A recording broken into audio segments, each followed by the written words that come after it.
Čaute, zdravím vás u nového iStalku, už konečne 4. série. A dneska si povieme niečo na tému zlato. Prečo ho kupovať anonymne a aké to má viac menej výhody. Takže, to sa len tak odložím. Tyku sa neviem ako. Tak, v poriadku, dobre. Takže, prečo nakupovať fyzické zlato a nie ETF-ka kopírujúce zlato? Skutočné vlastníctvo je vlastne veľká výhoda toho, že máte za čo chytiť a vlastne pri ETF-kách kopírujúce zlato sú teda v digitálnej forme a existuje ich viac ako fyzického zlato. To znamená, že ten objem je násobne vyšší ako existuje nejaké fyzické zlato vo fyzickej forme. Žiadne riziko protistrany tam nemáte.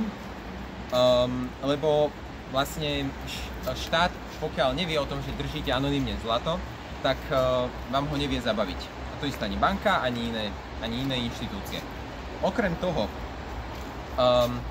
zlato viete kupovať do 2000 eur momentálne, do 2000 eur viete ho kupovať anonymne. To znamená, že už keď stojí 2600 eur unca vlastne v momentálnej dobe, alebo 2500 eur za jednu uncu zlata, tak už nemôžete si ju dovoliť bez toho, aby ste to mohli kupovať anonymne. Takže vám zostávajú kupovať menšie zliadky alebo menšie mince. Okrem toho presunieme sa na ďalší bod a to je, že zlato funguje ako platidlo aj nezávisle od finančného alebo bankovného systému. To znamená, že ak zlyhá finančný alebo bankovný systém, tak vlastne vy budete môcť platiť zlatom alebo ak skolabuje ekonomika. A čo je na tom veľká výhoda je, že zlato ako platidlo je rozšírené po celom svete. To znamená, že všade vám ho zoberú ako to jedinečné platidlo, za ktorý si môžete kupovať tovar alebo služby. A je veľmi likvidné. Je to jeden z najlikvidnejších aktív, aké vlastne momentálna doba pozná. Okrem akcií a okrem iných vecí. Lebo je možné ho, tak ako vám ho zoberú v Číne, takisto vám si viete niečo za to kúpiť na Slovensku, v Amerike, hoci kde úplne inde. Ďalšia vec. Dlhodobé uchovanie hodnoty. Bavíme sa tuto fakt, že o dlhodobom aj držaní toho zlata, lebo ako budete držať 5 alebo 10 rokov, môže sa stať, že to budete mať fakt, že kritický prepad, kde sa vie zosypať trh aj o 70–60%. A jednoducho je to fakt, že dlhodobý udržateľ hodnoty, fakt, že z dlhodobého rámca sa človeku osvedčilo držať zlato ako protiinflačnú, nevždy to tak je, ale ako protiinflačné aktívum. Boli časy a boli doby, kedy to tak neplatilo, ale trh sa mení a rôzne faktory na to vplývajú, ktoré vlastne menia aj tú cenu a môže sa stať, že niekedy, keď je strašne vysoká inflácia, tak to zlato nebude tak outperformovať ako za normálnych dôb. Možnosť anonymného vlastníctva, jak sme si už hovorili, a aj ako najlikvidnejšie aktívum vám vlastne slúži to zlato, takže ho viete hoci kde zmeniť. Nejaké v Číne alebo hoci v inom štáte. Tak, toto by bolo asi tejto téme všetko a vrhneme sa na otužovanie sa.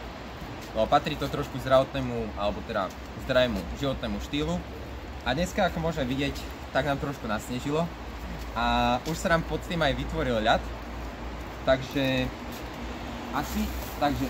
strhneme z toho tú fóliu, takže takto. Jo, ale zase všetok sneh tam nepotrebujem. Takže asi neklamem, že tu je ľad. Takisto aj nejaké takéto kusy tu vybereme, čo fakt tam nepotrebujem. Podľa mňa sa aj úplne bez nich aj mi to vystačí sa kúpať. Ježišmaria, ale tak ich je tu dosť. Takže celkom dobré kusy sa tu vytvorili. Takže toto povyhadzujeme, no sa s tým tam nechcem objímať s tým ľadom ani ničím iným, aby mi to nebolo moc ostré. No. Tak. Trošku takú údržbu bazéna tu robím, ale už by sme sa aj mohli rovno za chvíľku vrhnúť do tej vody. Verím, že to nebude príjemné, ale treba sa naladiť na to, že to bude super. Aj keď to tak ani nemusí byť, ale nevadí. Takže tie najväčšie kusy sme vyhádzali z toho ľadu. Ten warm-up už som si nejaký dal doma, takže môžeme to takto tu položiť. A môžeme sa do toho vrhnúť. Len tak na predstavu, voda má 1 stupeň a môžeme sa do nej vrhnúť.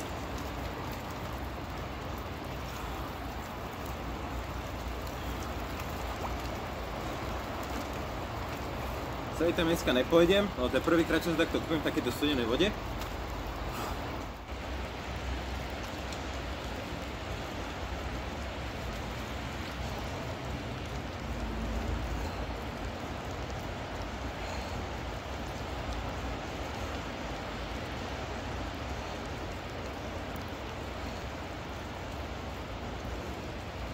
Dneska nám celkom pekne sneží. Sa nám aj vytvoril ľad, takže už to je fakt, že poriadne otužovanie sa. Ak by som vám pocity popísať, tak spodok nôh, alebo teda členky a tak, a dosť bolia. Ale to človek musí prežiť, ak sa chce trošku, alebo to bolesť, ak sa chce trošku otužovať. Ale to patrí k tomu, takže bežná súčasť otužovania. Vlastne to otužovanie vám stiahuje z cievy a potom, ak ste teple, tak sa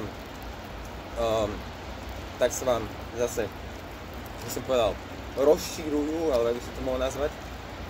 A je to veľmi dobré pre zdravie, ale tak nie každý sa na takúto vec dá a je to úplne na každom, či niekto sa bude otužovať alebo nie, ale je to dobrá prevencia proti tiež rôznym chorobám a zvyšuje to by som nazvať, že produktivitu, ale nie produktivitu, to je blbosť, ale jednoducho zlepšujem to zdravie. Ale zase keď to človek preženie, tak by to aj zhoršiť zdravie, to je logické. Ešte pobudneme to nejakých 30 sekúnd a už pôjdem von. Lebo už mi celkom začína omrzať noha, 2 nohy.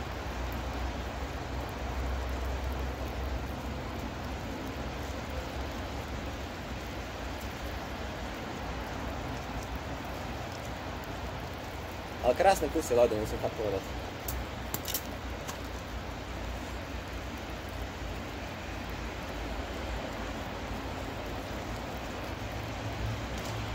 Dobre, to by to asi mohlo stačiť.